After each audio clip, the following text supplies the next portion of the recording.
नमस्कार विद्यार्थी मित्रांनो, मी डॉक्टर सरोज कोकणे फ्रॉम कोल्हापूर. विद्यार्थी मित्रांनो, आज मी तुमच्यापुढे एक नवीन विषय घेऊन आली आहे. अगदी गव्हर्नमेंटचं एक आपलं महाराष्ट्र शासनाचं जे पत्र आहे, तर त्या पत्राद्वारे काय दिलेलं आहे ते ह्या YouTubeच्या माध्यमातून तुम्हाला मी तमाम आपले जे नीट 2024 ची विद्यार्थ्यांनी एक्झाम दिली होती, तर नीट परीक्षेसंदर्भात महाराष्ट्र शासनाचे केंद्र सरकारले कोणतं पत्र त्यांनी पाठवलेलं आहे, अगदी आपल्या महाराष्ट्र शासनाचं त्या अनुषंगाने मी आज हा व्हिडिओ बनवत आहे. तुम्ही ते पाहू शकता. गव्हर्नमेंट ऑफ महाराष्ट्र यांनी एक पत्र दिलेलं आहे. तर इथं दिलेलं आहे की 10/6 म्हणजे 10 तारखेला त्यांनी पत्र पाठवलेलं आहे मेल थ्रू. ते अगदी हे सेक्रेटरी ऑफिसला इथं त्यांनी दिलेलं आहे आणि सीनियर डायरेक्टरला इथेही त्यांनी न्यू दिल्ली ह्या ठिकाणी पण त्यांनी आपल्या महाराष्ट्र शासनाने एक पत्र पाठवलेलं आहे. अगदी NTA आणि केंद्र सरकारला पण. अगदी त्या पत्राबद्दल अगदी मी तुम्हाला आज पूर्णपणे सविस्तर माहिती पूर्ण अगदी सांगणार आहे. तर पूर्ण तुम्ही अगदी इथे पाहू शकता. सब्जेक्ट कोणता आहे तर regarding quiz of candidate of NEET UG 2024 result declared on 4 June असा हा सब्जेक्ट दिलेला आहे. इथे तुम्ही ते सब्जेक्ट पाहू शकता आणि रेफरन्सेस पण तुम्ही ते पाहू शकता. Representation date 7/6 received from NEET UG aspirant students and their parents दिलेलं आहे. तर ही पूर्ण अगदी ही जी नोट आहे ती पूर्ण अगदी तुम्ही पूर्ण स्क्रीनवरती पाहू शकता आणि पूर्ण अगदी इंग्लिशमध्ये आहे. तुम्ही झूम करून पहा पण आणि वाचा पण. आणि ह्याच्याबद्दल अगदी मी डिटेल्समध्ये तुम्हाला ह्या सब्जेक्टच्या माध्यमातून मी थोडंसं शॉर्टमध्ये तुम्हाला अगदी मराठीतून एक्सप्लेन पण करते की जी नीटची परीक्षा झाल्यापासून वादाच्या भोवऱ्यामध्ये अडकलेली आहे. तर बरेच असे आरोप NTA वर पण केले जातात.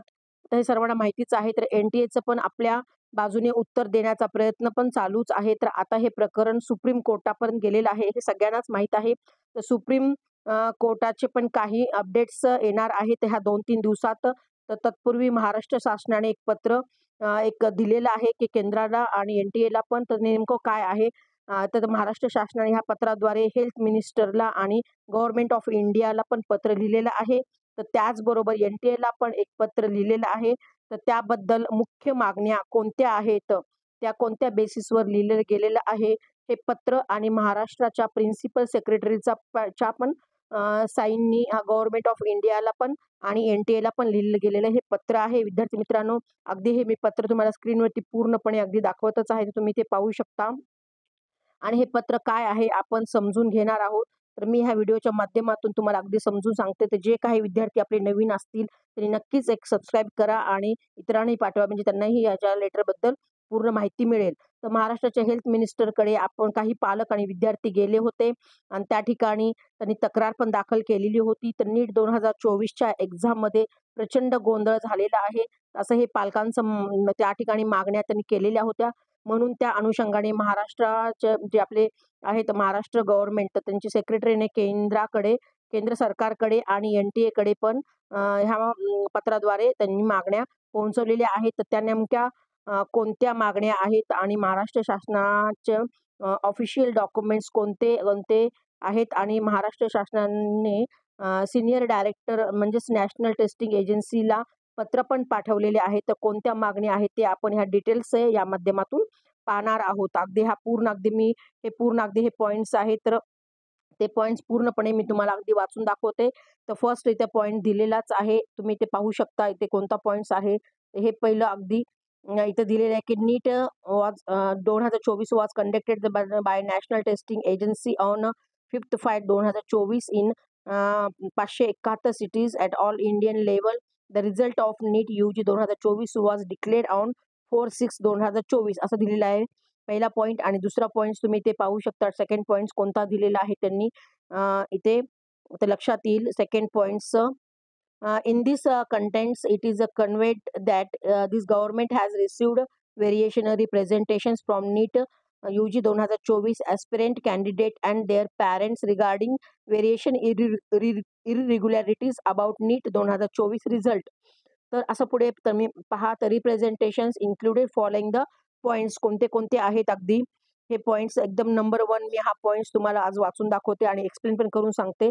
ते there was no provisions of grace mark in information brochure published by NTA, but still NTA has implemented own rule while publishing result of NEET UG 2024 असा हा त्यांनी पहिला पॉइंट्स दिलेला आहे. आणि पहिल्या पॉइंट्समध्ये मी अगदी तुम्हाला एक्सप्लेन करून सांगते की ग्रेस मार्कच्या संदर्भात जे नीटचे फॉर्म भरण्या अगोदर जे NTA इन्फॉर्मेशन पब्लिश केलेली नव्हती, त्याला आपण किंवा कोणती पुस्तिका पण तिथे त्यांनी सांगितलेली नव्हती, पण त्यांच्या माध्यमातून त्यांनी ग्रेस मार्कचा उल्लेख केलेला नाही त्याच्यामध्ये आधीच त्या पुस्तकामध्ये जेव्हा आपण फॉर्म भरतो तेव्हा. तसं हे पालकांचं म्हणणं आहे. आणि दुसरा हा पॉइंट्स कोणता आहे तुम्ही अगदी पाहू शकता. तर there is different in actually marks published in score card and marks as per OMR sheet of student असं दिलेलं आहे. म्हणजेच उल्लेख केलेला नाही, तरी पण NTAने ग्रेस मार्क कसे दिले गेले ते या पत्राद्वारे अगदी पूर्ण सांगितलेलं आहे. ओके. तर अगदी पूर्ण अगदी तुम्ही अगदी पुढचा थर्ड पॉइंट्स पण तुम्ही इथे पाहू शकता.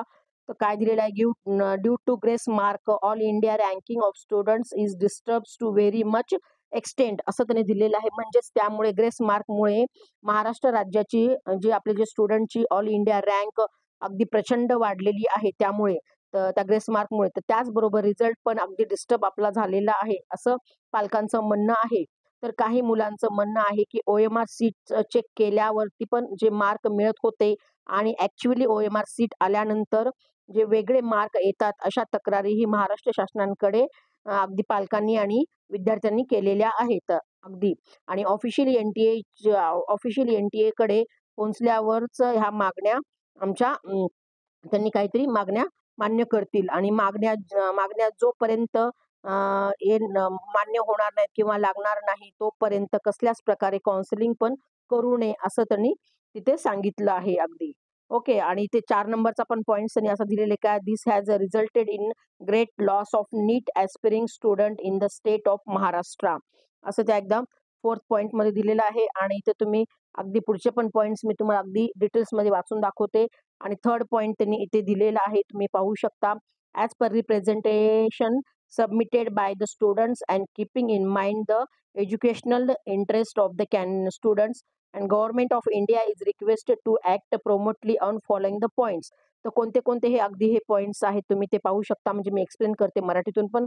Giving stay on the all India and state counselling process of NEET UG 2024 still this issue is resolved. Okay. आणि सेकंड वन आहे remove of grace mark given to specific students on the basis of loss of time. And third आहे re-evaluations of all OMR seats with actually result by doing forensic audit असं दिलेलं आहे. आणि पूर्ण fourth दिलेलं आहे considering the seriousness of the issue and early response in this matter is highly solicited to ensure justice to the NEET UG 2024 aspirant candidate.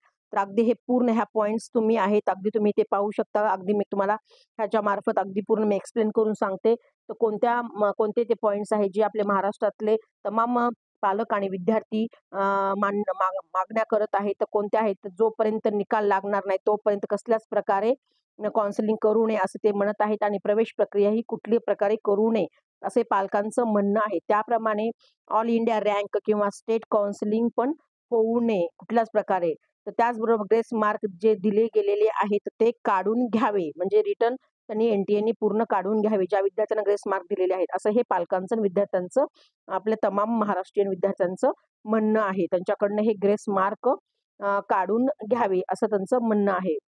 जे दिलेले आहेत ते अशी मागणी पालकांनी केलेली आहे. त्याचबरोबर नीट रिझल्टचा पण पुनर्मूल्यांकन करून घ्यायला पाहिजे असं पालकांचं पण म्हणणं आहे. आणि त्याचबरोबर OMR सीट पण चेक करावी आणि रिझल्ट पण स्कॅनिंग करावा आणि रिझल्ट पण परत एकदा लावावा असं पालकांचं आपल्या महाराष्ट्रीयनच्या पालकांचं आणि स्टुडंटचं म्हणणं आहे.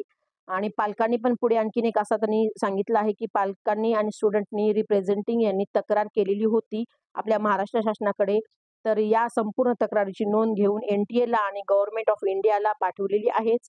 तर त्यांच्या सिग्नेचरने हे लेटर गेलेलं आहे आपल्या केंद्र शासनाला. तर जोपर्यंत ऑफिशियली स्टँड येत नाही तोपर्यंत स्टुडंटने पण कुठल्याच गोष्टीवरती विश्वास कसल्याच प्रकारे ठेवू नये असं माझं म्हणणं आहे.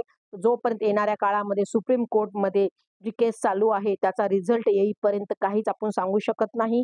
आणि ज्या मागण्या आहेत तर NTAला आपण केलेल्या आहेत. गव्हर्नमेंट महाराष्ट्र शासनाने NTAला आणि गव्हर्नमेंट ऑफ इंडियाकडे ज्या पोहोचवलेल्या आहेत.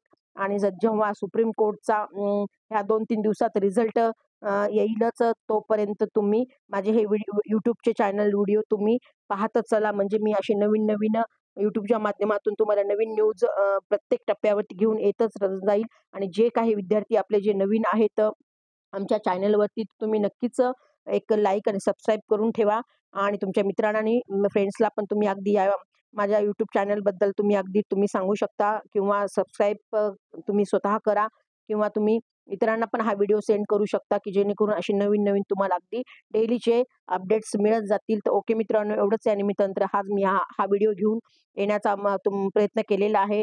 तर ज्या काही मुलांना हा व्हिडिओ आवडला असेल त्यांनी नक्कीच लाईक, सबस्क्राईब करा की जेणेकरून असे तुम्हाला नवीन-नवीन माझे व्हिडिओ पाहता येतील. तर एवढंच मी आज महाराष्ट्र शासनाने केंद्र सरकारला पत्र लिहिलेलं आहे. नीट 2024 अगदी याच्याबद्दल परीक्षे संदर्भामध्ये. तर एवढाच निमित्तानं हा मी व्हिडिओ केला. जर आवडला असेल तर तुम्ही नक्कीच लाईक आणि शेअर करा आणि इतरांना पण पाठवा. Okay, thank you so much. जय हिंद, जय